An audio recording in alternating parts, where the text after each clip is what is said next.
आज हेउछि अगस्ट 15 तारिख स्वाधीनता दिवस। एही दिन आम देश स्वाधीन होइथिला। एही स्वाधीनता दिवस को चारिआडे समस्त कार्यानुष्ठान मानकरी नीति नियमर सह पालन कराଯାଇ ओ आम जातीय त्रिरंगा पताका उत्तोलन कराଯାଇ आम देशर नेता मंत्री प्रधानमंत्री राष्ट्रपति आदि समस्ते जातीय पताका को सम्मान देउथबा बेली दशरथपुर ब्लॉक अंतर्गत राहासोई पंचायत रे एक भिन्न धरणर पताका उत्तोलन कार्यक्रम चलिछि। राहासोई पंचायतर सरपंच गीतांजलि द्विवेदी एवं तांको स्वामी शिवप्रसाद रथ आज भली एक पवित्र दिन रे बहुत बड़ भूल करिसेंती।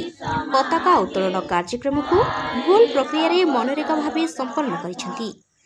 चारिआडे प्रथमे पताका उत्तोलन कार्यक्रम तापरे जातीय संगीत गान करा जाउथबा बेली एठारे किंतु प्रथमे जातीय संगीत गान और परे पताका उत्तोलन कार्यक्रम करा जाउछि।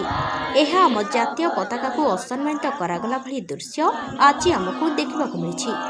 एठारे प्रश्न उठुछि समग्र देशवासी जातीय पताका उत्तोलन कार्यक्रम को सठिक भावे नीति नियमर सह पालन करुथबा बेली राहासोई पंचायतर सरपंच महोदया एपरी भिन्न प्रक्रिया रे पताका उत्तोलन काहेकि कले।